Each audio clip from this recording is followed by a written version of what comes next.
Hello, hello. Welcome back to another episode of ABA Mom. Today I have a special guest, Susie, who is a mom of three, author, massage therapist, cosmetologist, and an autism advocate. Susie, welcome to the show. Thank you for having me. I appreciate it. Of course. Susie, can you just share your journey as a mom with your children with autism and what that's been like for you? Okay, well, there's probably a lot I could talk about, but so I do have three children. My oldest is 20 and he has ADD. My next is 8 years old and he has sensory processing disorder. And then my daughter, who is almost 6, actually, she'll turn 6 next month. She was diagnosed with autism when she was 22 months old. So that has been a little bit of a struggle, but honestly, I feel like we've managed it really well. It was a lot harder in her younger years, I would say, and with that being said, it was like not knowing kind of the uncertainty of like what her life would be like, not really even knowing exactly like, what autism looked like for her, right? Since there's Right. just so many differences, not Yeah. knowing, you know, anything about it really. And so just kind of feeling a little lost, but honestly, we found our way, and it took some time, but I would say as far as my journey goes, the hardest part about it, I think, was just learning my daughter, figuring out what worked best for her, figuring out what her struggles were, and obviously that changes over time. So we've had different problems, different struggles at different times, but I think just learning how she is and probably learning to be patient with that, because that was really hard with I think the hardest part of it was that she cried a lot. And so that is something that like not nobody in the family could handle, you'd all Right. be like, "Oh my God, stop Yeah. crying." So trying to find ways to get her to stop crying, to be able to for us to communicate with her like what she needed or what she wanted, that was probably the hardest part of our journey. And as we began to learn more about her, the crying was less. Is she crying because her stomach hurts? Is she crying, you know, all those things that I guess we take for granted that we don't even think twice about, Yeah. right? Like, I mean, Absolutely. even when my other kids weren't like really talking, or my boys, it was like I could always kind of be able to tell or know exactly what was wrong. And with her, it took a lot more work to like figure that out with her. That made it hard. So that was, of course, during her nonverbal stages. And she just started talking when basically around her fifth birthday, and ABA has helped a lot with that. So that's been great because now she's learning how to say like what her needs are, what her wants are. And that makes the journey a little bit easier. But sometimes we struggle still because she'll do a lot of just repeating whatever I say. And so then it's getting her to like be able to speak for herself and, use her own words to communicate. So that's just probably been the hardest part of it all, is Yeah. the, you know, communication, about learning her, all of that. The last few years we've came a long way, but thankfully I've had a lot of help along the way with her therapist, and even just my husband and, my other two boys, they help out a lot. It's great that you have that support system too. I think that's so important. It is true that girls, and there's been studies on that too, just like there's more of that emotional aspect as well on top of having a diagnosis. So, like, her language is limited, but you Yeah. also, like, having a girl is totally, it's different than boys. Yeah. And I've learned that too. And sometimes I'm like, okay, there's certain things that I know it's autism that's making it harder or more challenging. And then there's other things where I'm like, okay, this is because she's a girl, And so all of that is just hard to manage or to figure out. And it's like, I swear every day sometimes I'm like learning something new where, I'm like, geez, just when I think I have it figured out, Yeah. something else happens and I'm like, okay, now I don't know what to do.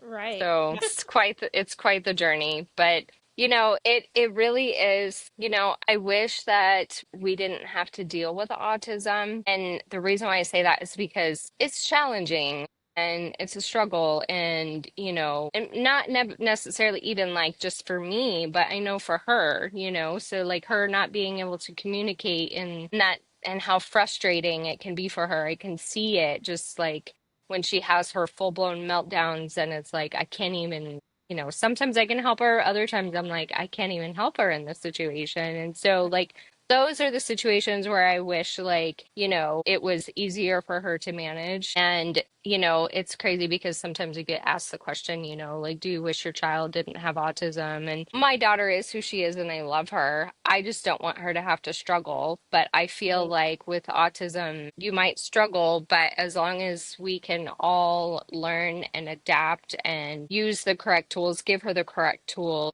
then that's what's best for her and that's what can help her, and part of that being like people understanding it also from the outside, like who don't have to deal with Yeah. autism, but like that just see her, them being able to understand it and know how they can help or know ways that, they just that they can understand it to be able to make it easier for them, anybody who's on the spectrum.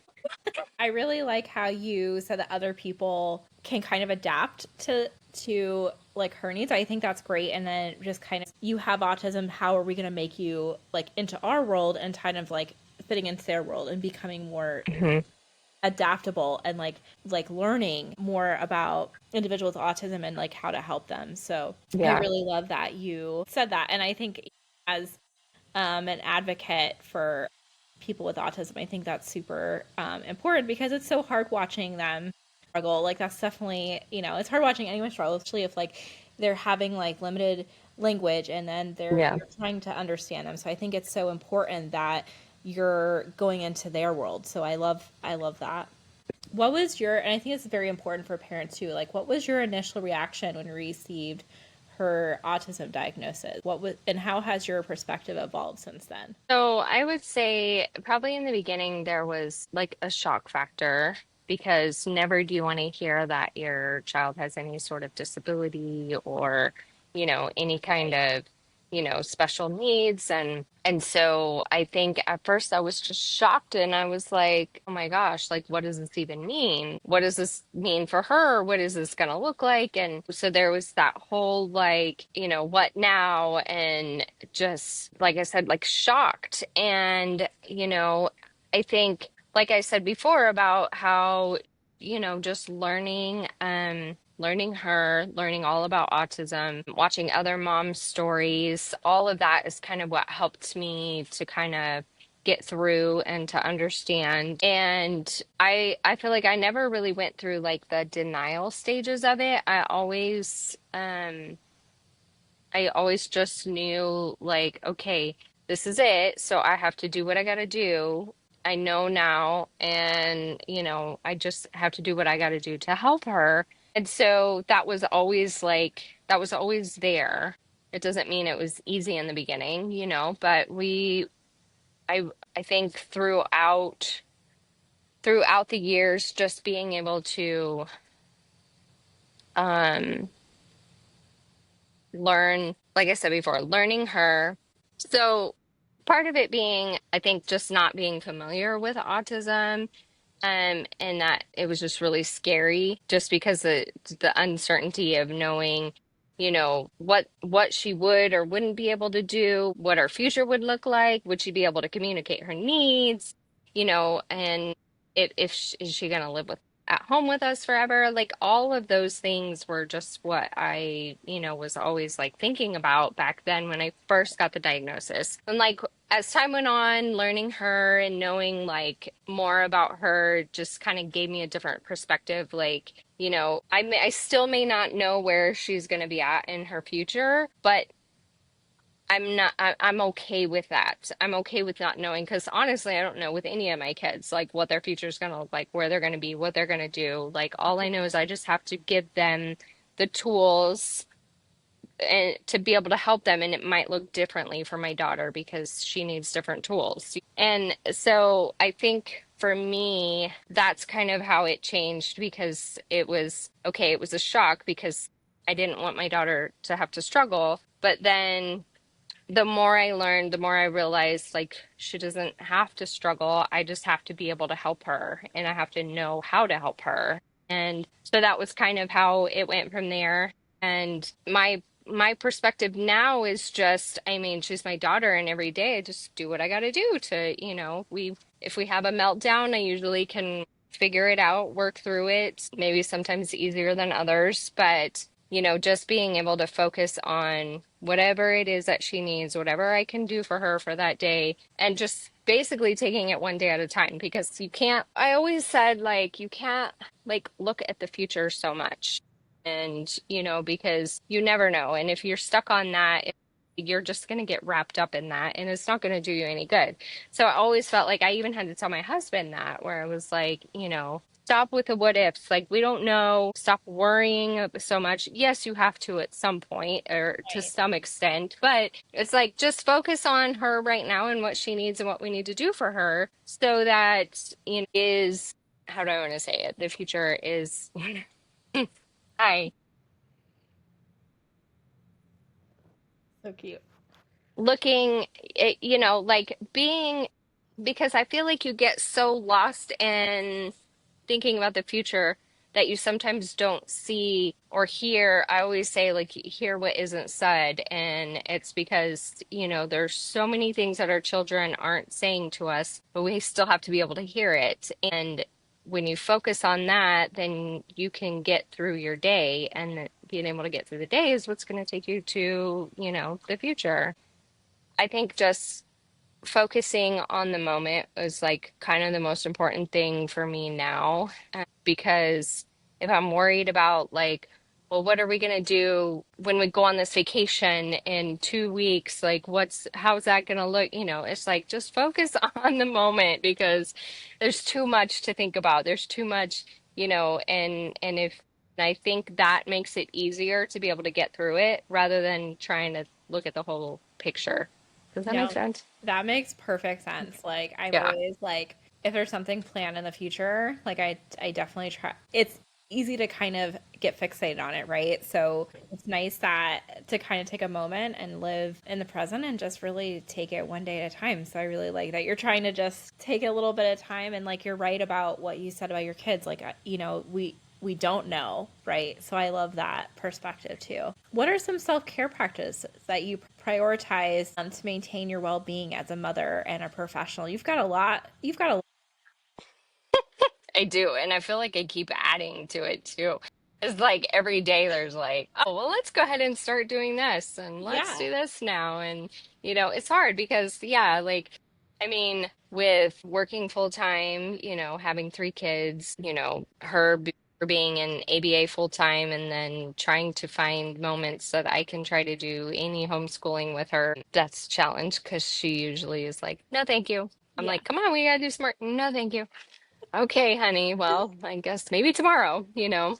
Um, and I don't pressure it because it's like it is what it is. She gets a lot of work at ABA all day, so I can't be mad at her for not wanting to do more when she gets home. It's right. just we don't stress it. I just do what I can. And that's probably the number one thing, is just doing what I can and remembering the little moments. Okay. So, yes, there is a lot going on. We do a lot, but honestly, I feel like because there's so much, I can't, like, okay, day, I'm gonna have, a spa day or a mommy day. Like, that doesn't happen, right? I literally try to just take any moments that I can, whether it only be 5 minutes here, half an hour there. The kids go to bed. Me and my husband try to take, a couple of hours before we go to sleep to, have some time to just the two of us. That doesn't always happen because we work a lot of opposite schedules, but the nights when we can, it's good. So just taking those little moments is, and that could be me scrolling through social media, which is funny that I never got involved in until like probably just a little over a year ago. But now, but honestly, some people would be like, unhealthy social media scrolling. I feel like all of mine are autism moms. So it's always like, I'm looking at somebody else's situation and somebody else's Yeah. meltdown and but that's comforting to me, and that's like relaxing to Yeah. me because I'm looking at somebody else's problems and not mine. But then I'm learning from it too and Right. like, oh, that's how I can handle that situation, It's good to have that support. So that's great. Yeah. Yeah. So like taking those little moments, whether it be doing that or sometimes I'll read a book. I'll even, do writing in my books or just writing in general, even drawing, like all those things are what I love. So even if it's only a 5-minute thing, I try to take the time to do it. And okay, honey. So the little moments are important and I Mhm. always try to remember that. And I do get monthly massages because I'm a massage therapist, so I make sure that I focus on that at least once Yeah. a month, but it's not a full spa day. It's literally I get off of work, go straight to my massage girl's place, get my massage, come home. So it's like they didn't even have to see me leave because I was already gone. Yeah. Just took mom a little, hey, wait, wait, wait, wait. She wants to feed the fish. Okay, mommy will help. Okay, you're gonna feed the fish now. Okay, feed the fish. So I do my massages monthly, not even monthly. I'm lying. I get pedicures, but they are not monthly. And let's see, what other self-care things do I do? So, like with the drawing and the reading and the writing and all of that, those, it's like I I do that because those are things that I love and that makes me feel good. But now I feel like I do it and I have a purpose for it. So it kind of pushes me to do it even more. And it's like I still love it and I Good still enjoy outlet. it, but now it's like I gotta do this or I'm never gonna get my book done, or I have to Right. do this, just so I can learn more. So I have other ideas, all of that. So it's like now it's like purpose. So before I'd probably be just laying there like, I don't know what to do. I don't know what I love, but it's like it's nice to finally have something that I've always loved, but it's kind of that extra push to do it because it is for a purpose or a reason. So that kind of makes Yeah. it a little bit easier to force myself to do it. Yeah. No, it's good. And that's like a great outlet too. And I think what is great for you is because you actually have a product, like you're actually an author. So that's pretty amazing. I mean, not everyone Yeah. is, an author. So that's with everything else you have going on in your life, like that's just very impressive. I was kind of proud of myself and I was like Yeah. I didn't know how long it was going to take me or like, is this even going to be doable? And it's kind of funny because now that I did it, now it's like, when can I hurry up and get the next one done? And then I have this Love that. other project that's not a children's book that I'm like, I can do that. I can get it done. I can make it happen? And so like now it's like a challenge, right? Like how soon can I get it done? Right. And so, but it is really fun and I love it because especially now that the kids are back in school, I'm super excited to get to the to my son's school to try to, spread the book around his classrooms and stuff Oh, and that's awesome. so that's exciting. So Yeah. Do you have any specific tools or strategies that you have found particularly helpful for supporting your children? So, like I said before, I think with my daughter doing a lot of crying, that was probably the number one thing that I knew like we would have to work on. Of course, dad and I are both guilty of yelling, even still to this day, like still some yelling going on, just trying to get her to, even her brother yells at her, and I'm like, stop yelling at her. Well, you yelled at her. I know, but you stop yelling. So What that about was you? probably like it was the hardest thing to for all of us, and it still is. It's a little bit easier because her communication is getting better, but and honestly, it's kind of tough too because I think back to like the early stages, and it was really, really hard then because there was no stopping her from crying. Like There was no, I mean, even if I figured out what she finally wanted, it was like she was still crying. And I'm like, don't you want this? I think you want this, but it was like she would still cry. So Yeah. getting her past that was really hard. And what strategies work now definitely didn't work then. So that was the hard part, was trying to figure it out and knowing, I think one thing for me was, even if I've already tried it, I got to try it again. And that was hard. That was probably hard because I sometimes I'd be like, well, I tried that once and that didn't work, so I'm not going to try Right. it again. But then it was like, well, let me see what happens, and then I try it. Oh, it worked this time. So like specific strategies as far as like that goes, I know there was times where, especially when she was younger and it was really new for us, we would have to just put her in her room where she was in her safe space and to let her just cry it out. And that was hard because I wanted her to stop crying, right? And I'm putting her in her room and she's still crying. And so, like, I wouldn't leave her in there forever, but after a few minutes, then I'd go in and okay, let's calm down. We got to figure out what you need or what you want or why we're crying. And so, but that kept us mentally okay. I think being able to just have her away, let her cry it out, like she's fine, she's not hurting anybody, she's not hurting herself. There was a few times where she would bite herself, so like those were times where we'd have to, like, we have cameras, so we were always watching her.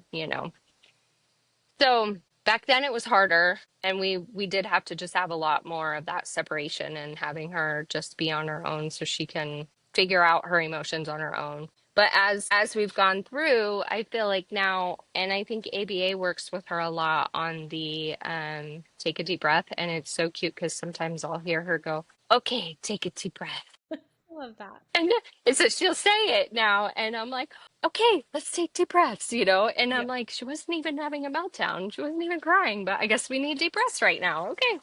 Yeah. So it's super cute because we just, whenever I hear her saying it, we practice it. And that's helped. But sometimes full blown meltdown, I do have to sometimes, like, just I take her, I hold her, I let her cry it out. And the tight squeezes didn't used to work for her. But I feel like now she's a lot more affectionate now, and so I think she does just want to be held more now than she did back then. People would tell me weighted blankets, compressions, tight squeezes, and I'm like, I can't even like get a hold of her because she hates it. I'm like, what do you mean that? Like, how do I do tight squeezes on a child that's running from me, like rolling Yeah. on the floor, like, and so it's like, that's why I said, like, what sometimes didn't work then works now. What worked then doesn't work now. It's like just constantly changing and learning her. But the deep breaths, the holding her, those are like current strategies that work for her. But I think it's great because now I think she's learning how to kind of work through Yeah. those emotions more on her own, Sounds like she's which learning those is, coping skills, like how to yeah. cope. Yeah, which is Yeah, and I know they do like hand squeezes too at a. I think she prefers the deep breaths over the hand squeezes, but every once in a while I'll see her like kind of just squeezing her hands, and I'm like, "Good girl, you're practicing your hand squeezes." And she'll come and she'll squeeze my hands. So yeah, it's that's it's. I good. mean, that was probably like the number one thing that was like what I wanted to figure out how to do, because I also knew I had, I guess you could say, I probably have more patience than dad. So dad would sometimes be the one yelling, and where I would have to say, okay, let me handle it. Let me figure this out, and try to get her to calm down and, stop crying. But for whatever reason, dad can say something to her and she'll stop. And then mom says the exact same thing the next time that situation happens and she doesn't stop. So I'm like, well, it worked for you, didn't work for me, Yeah, And it's like, and then I'll be like, okay, well, I have to yell in a stern voice and then she'll listen to me. No, no, doesn't work. yeah, It's like, yeah. No, you it's know, not. It's not always the same. It doesn't matter. It's the person sometimes. yeah, definitely. And it's funny because sometimes I'll tell him, don't yell at her, that's not working. And then it works. And he's like, what do you mean it's not working? I'm like, Works for dad. I It's know, I know. sometimes a voice like that second voice or just a different person. It's like, Hmm. okay, I'll listen to dad when he says that, but not you, mom. Exactly. Because I know you're gonna just snuggle me and cuddle me and Mhm. like tell me, it's okay. Yeah. Yeah. It's tough. It's really tough. Like I said, sometimes it works one day and then it doesn't work the next, and then you're like, I thought I had it all figured out, and Right. you know, And I like that you're coming up with like some strategies, and it sounds like ABA's been helping too with like those coping skills. And like you're right, hmm maybe like she really didn't like those squeezes, but now she does. And then who knows, like a few months from now, like that could totally change too. So, but I'm glad she's kind exactly. of figuring out kind of what she likes too and what's gonna help her. So I love that. Yeah. There's something now where there wasn't anything before. So I love that. Yeah. What resources, like books, websites, like support groups? I know you said that you have like some autism groups or like that you see other autism moms on Instagram. Have Is there anyone particular that you found like super beneficial in your journey with being an autism mom? That's tough because over the years I've like came across so many moms, so many different situations. I've bought multiple books. Some of them I've gotten through, some of them I haven't. Some are like, I read that chapter, like, Yeah. so as far as like anyone in particular, like that's hard to say.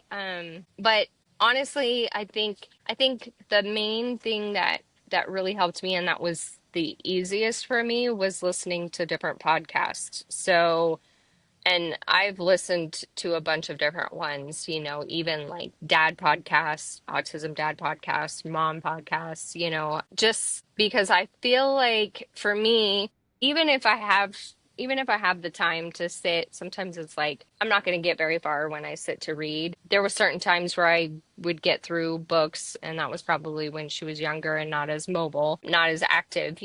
But it's so the book reading probably was a little bit harder for me. Audiobooks were easy to get through, Yeah. but the podcasts were easy too because I could literally just, pop it in and listen while I'm folding laundry or, sometimes at work if we have a slow day, I can, listen to a podcast and just, So I think for me, it was just about anybody's journey, listening to how they got through, what their struggles were, and all of those things are probably what was the most beneficial for me. It's funny because I just looked the other day and I saw a book that I had got and I don't know, it said something about like healing and like I don't think it said curing autism, but it said healing something and I was like, you know what? Like I don't think those books benefit me. The ones Yeah. that benefit me are the ones where it's like the real raw stories of like what they went through, what they struggled with, what happened to them, Right. how they got through it.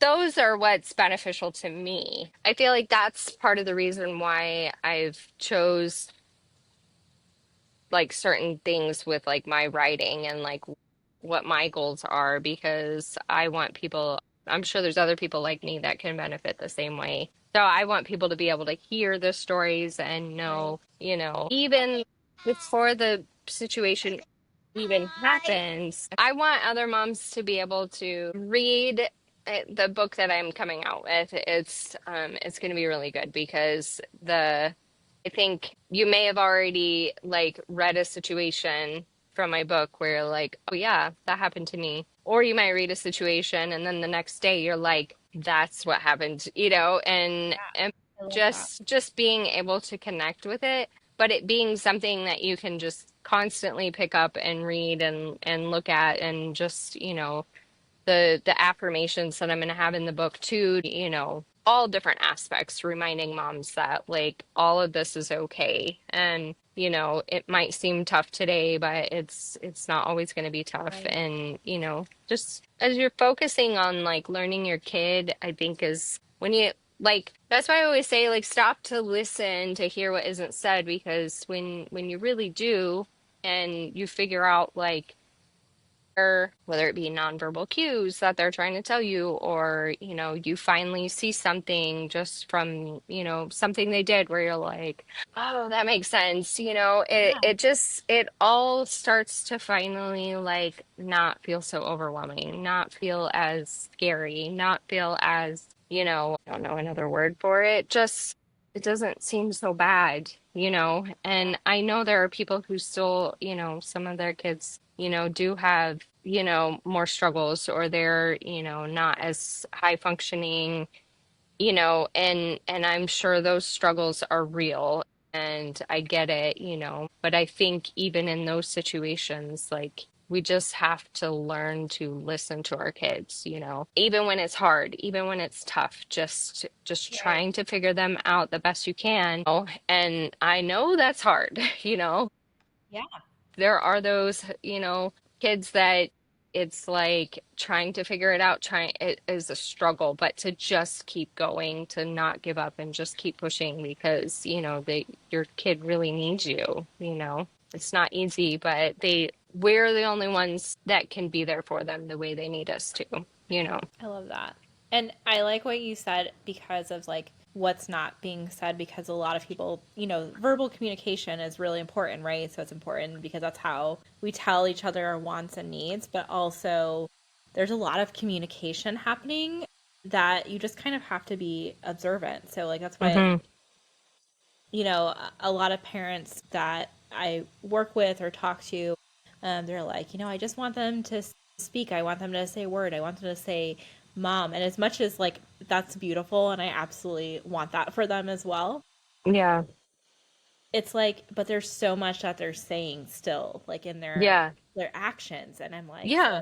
I think it's Well, really all great the for little parents to do things that you that. miss because you're trying to focus Yeah. Right? on hearing mom, and you're like, they just told me like 10 sentences without telling me 10 sentences, and like that's Yeah. kind of, yeah, it's really important because, even I had to learn that. Even I was like, when I realized, even certain things that I was like, she's not even, she could care less about sign language. She's not even understanding. She has no idea. I'm not teaching her anymore because this is just wasting my time. All of a sudden, one day, she was like, please. She said it and did it. And did And it I at the was same like, time. wait a minute. I was like, so you knew I was trying to teach you to say please, but you didn't do it until you could say it Right. and sign it. And then that was when I figured it out. I said, she wasn't, when I'm like, Saya, say please.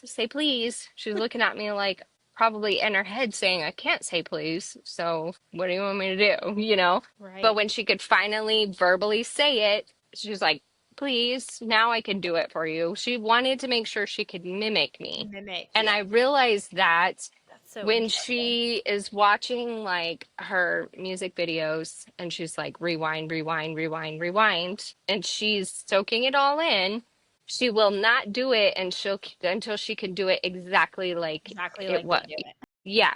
Like whether it be like their tone, whether it be like their action, whether whatever, she's like, if it's something where she's singing or, just scripting, like she Right. won't do it until she's got it to the T and can do it. And then the first time you hear her do it, she's like, I've mastered that already. Yeah. It's like, so It's just almost even that. like, yeah, it's imitation, but it's almost like being a perfectionist too. Like I'm not ready yet. Right. So, but Right. I love that. That's so interesting too because a lot of times when I'm teaching kids sign, like I'm also saying because I want to pair that with like what I'm Hmm. saying.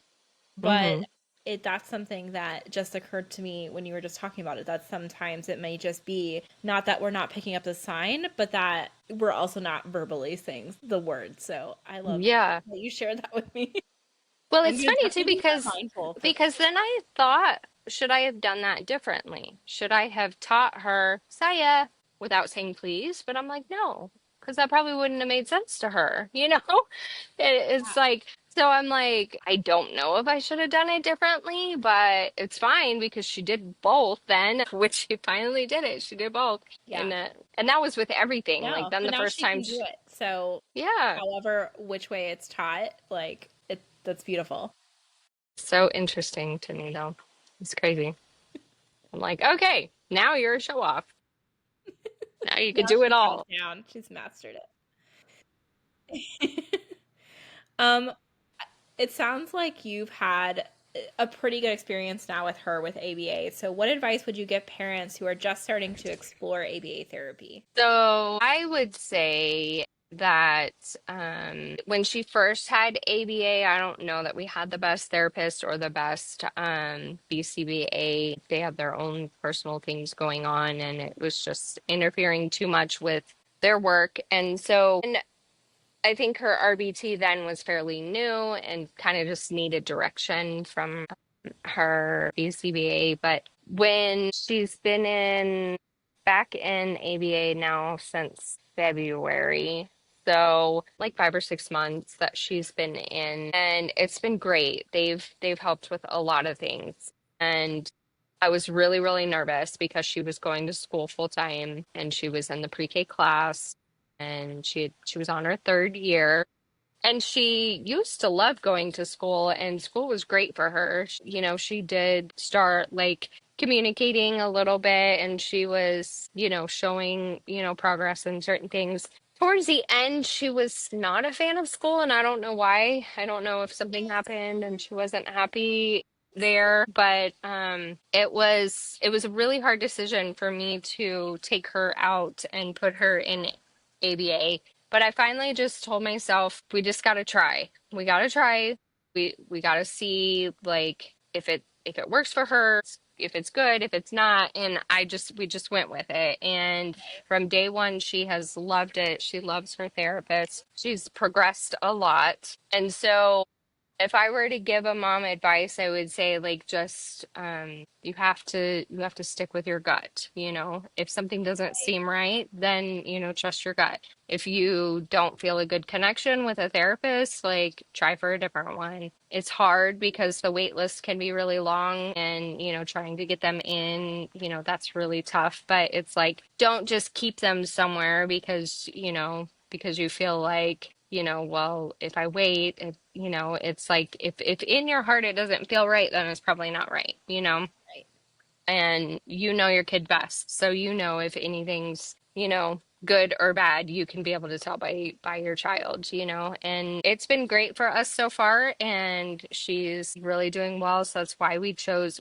In the beginning, we told them she'll only go to ABA until kindergarten starts, and then she'll be back in school. And so they were like, okay, okay, we respect that. And then before we know it, we're telling them, never mind, we'll just keep her here. And I remember she was like, Yeah. oh, okay. And I was like, she's like, I couldn't have asked for anything better for her. And so Yeah. I was like, why would we take her out and put her back in school? So they were great about that. I love hearing that There success was too. Yeah, That's yeah. awesome. So I guess the short side of it is, if it feels right, go with it. And if it doesn't, or if there's anything, even just anything, minor, just, all you got to do is just talk to somebody about it. Either talk to the ABA center or talk to the therapist or, talk Yeah. to anybody, another mom who maybe has the same situation Yeah. happen with ABA. And I think just talking about it so that you can be heard, you can be seen, other people have been there, gone through it, so we all understand, and maybe can have some direction. Right. Right. And I think too, like with therapists, there are situational things come up. So sometimes there is like a lack of training, or sometimes there is like Hmm. just that personality, like they're not a good fit for your child, like things like that. And I think that Yeah, if an agency or clinic isn't willing to talk and kind of hear you as the parent, that is a very much a red flag. yeah, So I think that's definitely. also important too, that you're heard too. And it sounds like Hmm. you got a really great place. So, and she's excelling. So that's awesome. Yeah, I love I that. couldn't have asked for better. And it really is kind of crazy how it turned out. Like how when we went there, that it was a friend of a friend that ended up opening up this store. And I had no idea. And I think she had had this store for like 15 years. And I was like, that's probably the last time I saw you. Or not store, but her center, her Yeah. clinic. Yeah. And she was like, that's probably the last time we talked when I went and started doing my thing and I got busy with it. And I was like, here we are this many years later. Who would have thought we would have ran into each other because I needed you Wow. to help my daughter. So it was kind of Such a a really cool cool story. connection. Yeah, Yeah. that's really cool. Are there any misconceptions about autism that you'd like to address that you've kind of seen? or for Mm, there's probably a lot. Honestly, I kind of made a list because I was like, okay, there's I might have a list for this one." Well, let's see. Autism isn't just a one size fits all, right? And I've learned that. I think, just realizing that I think how many people think autism is one thing, and they're like, well, she can handle loud sounds, and so that's autism. Yeah, she can handle loud sounds, but she's still autistic. yeah, You know just that people need to understand all the differences with it, and just understanding that. I think another thing that I've been big on, even though she is starting to become a little bit more verbal, that communication is more than words. That's like what we talked about. There's just so much you can hear from your kid if you just right. really pay attention and focus. And I think it's hard too for us to realize or remember all of the different, tools or ways that our kids, we did all of it. We did, the AAC device, which she still has. She doesn't, we kind of just use it more for like her learning new words and stuff. Of course, they got a new program because the other program, something happened, and so there's a new program, and she did not like it, and she was like, "Where's my old one?" And so Yeah, now it's like the AAC device is like useless because she's like, "I don't want to touch it." But all the different things from PECs to, the AAC device to sign language to just grunting, like, and learning what that grunt means, and that was hard for me because there was different cries, there was different whining, there was different grunts, and learning what each of them were, yeah, but just really listening because communication is more than words. And that's not just, of course, for parents, that's for everybody, right? I wish people, understood that even though my daughter's not talking, like she can still understand certain things. She's still learning, and but like, just it's tough because, even like her being around other kids and, not really being able to like communicate with them. So I feel like I have to be there to kind of like help them and, talk for her, right. be her voice, and And they're and understanding too because they yeah. do not know. Yeah, Yeah. So it's hard because, and I don't know that that's really a misconception. That's just people don't understand or people don't know. And then it's hard for them because they're not around your kid. So they don't know like, what your kid's trying to say. yeah, So that's probably like the hardest thing is just because I can't always be there to be her voice. So that's probably like a really hard one. yeah. Another misconception is that meltdowns don't mean bad parenting. Oh, that's a big one. I've seen. Yeah, yeah. And honestly, I mean, I was guilty of it before I even knew what autism was, have see a kid in the store and pass judgment on that mom. And all I know is I will never pass judgment on another mom or dad or anything. If I ever see anything, I would never pass judgment anymore. And I hate that I did at one point, but it's that's by no, it's not.